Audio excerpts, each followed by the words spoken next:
I don't think I've made it through a single day in the past 5 or so years without at least thinking once or twice about how much better my life would be if I had a Peach Pink Mario and Luigi Dream Team Bros relaxation set in my life. And it's pretty sad because I'm just sitting here kind of kicking myself over it, because if I wanted one of these things, all I had to do was buy hundreds of dollars worth of Nintendo games and or systems during the Club Nintendo era. Such a fucking shame. Club Nintendo. For those who don't know, this was a loyalty rewards program for Nintendo fans that existed from the early 2000s to like 2015 or something. I actually just completely made that up. I have no idea when Club Nintendo actually ceased. When did Club Nintendo end?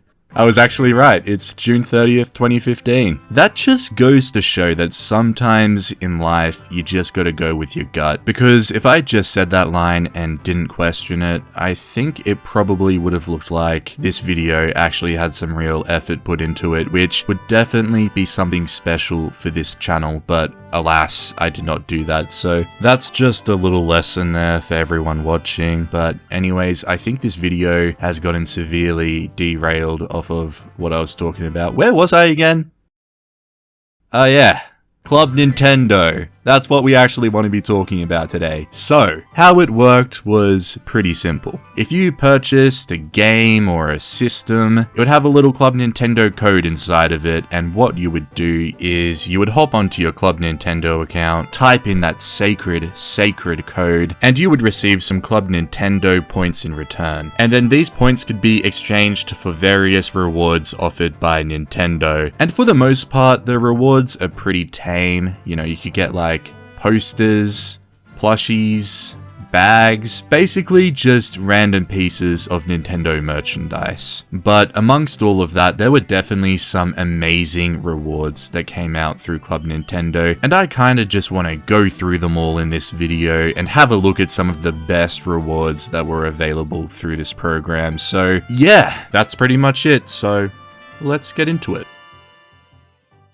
The first thing I wanted to talk about was the special edition systems that were offered through Club Nintendo, because through Club Nintendo, there were actually quite a few special edition systems that were available. I think most of them were only available through lotteries, so they're very limited in supply, and you know, if you were a Club Nintendo member back in the day, it's still very unlikely that you would have been able to get your hands on one of these. But nonetheless, for the DS Lite, it's actually pretty cool. So we've got the Premium Silver, Premium Black, and Premium Rose editions, and as I mentioned before, these were distributed through a lottery in Japan, and there were only ever 1,000 systems for each of these released ever, so they're very rare, but they're also really cool. I did really struggle to find some really high quality pictures of these systems, but I did manage to find this one for the Premium Rose edition, and as you can see, it's got a really polished finish. It's basically like a rose tinted mirror on a DS Lite, and it really does live up to its name of being premium, because this thing just looks a little bit spendy. And whilst I couldn't find any good pictures of the Premium Silver and Black editions that were released, I think this picture here of the Rose edition kind of gives you an idea of what they would have looked like anyways. So yeah, I think these systems are really cool, and honestly are probably one of the best special edition DS Lite systems Nintendo ever released. Not that that's really saying much, because the DS Lite special edition library is pretty awful in my opinion. There's only really 2 to 3 good ones, which is also why I haven't made a video on those yet. But anyways, moving on, there were also 3 3DS systems released. We've got the 3DS Mario, Peach, and Toad editions, and these are some pretty cool designs. I particularly like the Toad edition. I just think the mushroom design on the outer shell really stands out. But alongside that, you've got the Peach edition, which is basically just Peach's dress on a 3DS, and then you've got the Mario edition, which is Mario's overalls on a 3DS. And you know, those designs aren't as good as the Toad edition in my opinion, but they're still pretty cool. cool. And for the final system that was available through Club Nintendo, you've got the Game & Watch Ball system here. And for those who don't know, Game & Watch was basically Nintendo's first ever gaming system, even before the NES. And they're pretty much just like calculator screens with mini games on them. They're not complicated at all, but they're a great piece of Nintendo history. And I believe the Ball version was the very first Game & Watch game Nintendo put out as well. So this was a nice little ode to Nintendo's history, and this was way more readily available to Club Nintendo members. Also, I should mention that alongside an actual physical Game & Watch being available through Club Nintendo, there were also 2 Game & Watch Collection DS games that came out. So you've got the Game & Watch Collection here, which I believe was available pretty much everywhere. And this was a collection of 3 of the most popular Game & Watch games available to play on the Nintendo DS.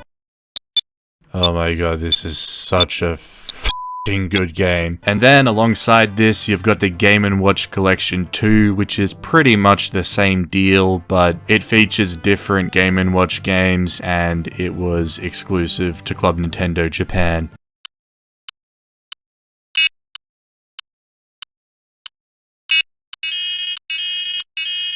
Oh my god, this is the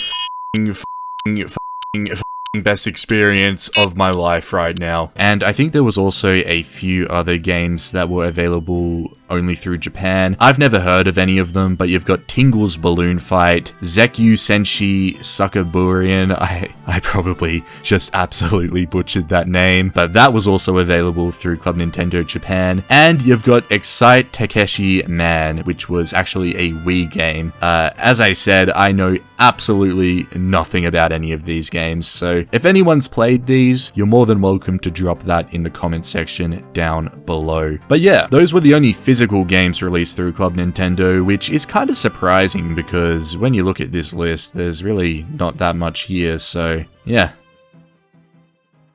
Anyways, another area I wanted to have a look at were the console accessories. And there were a lot of great items released for various Nintendo consoles through Club Nintendo. So for the GameCube, they actually made special edition GameCube controllers for Mario, Luigi, and Wario. And that's pretty cool. To get a special edition GameCube controller through Club Nintendo is pretty awesome. But alongside that, for the Wii, they actually did a Gold Wii Wheel, which I really want to own one of these. I think that's an absolute grail Wii accessory. But alongside that, they did a gold nunchuck as well, which actually goes really nicely alongside the Zelda Edition Wii remote. It's kind of weird that they never released this just out to the public to go alongside that remote, but at least you could get it through Club Nintendo. And then, as well as that, you've got the gold classic controller, which again is pretty cool because, you know, it's gold. And then in addition to this, they also made 4 more Wii wheels. So you've got a Mario Edition Wii wheel, a Luigi Edition Wii wheel, a Peach Edition Wii wheel, and a Yoshi Edition Wii wheel. And as you can see in the pictures here, they all go really nicely with their respective Wii remotes. So I think that's pretty cool as well. But that's pretty much it for the accessories that I wanted to go through. But another thing I wanted to touch on was Nintendo's catering to the golfers out there, because if you wanted to, through Club Nintendo, you could get yourself a Nintendo polo shirt to take to the golf course and some Mario golf balls to go with it, so you could just go out there and show the world how much of a nerd you are, and I just respect that so much. Onto some more random things. There was a Mario hat available, and I found a lovely photo of Kirby just modeling this hat here, which I think does a great job of showcasing this item. And then you've got some other miscellaneous items such as the Mario Kart Trophy Collection, which I think is pretty damn amazing, although I don't know if I'd actually personally display these if I ever own them, but I still think they're pretty cool. Through Club Nintendo in Japan, there was actually 3 different 20th anniversary Famicom collection boxes, and I think these are really cool because they're just a nice quality, premium looking collection of miniaturized versions of the game boxes for various iconic Famicom games.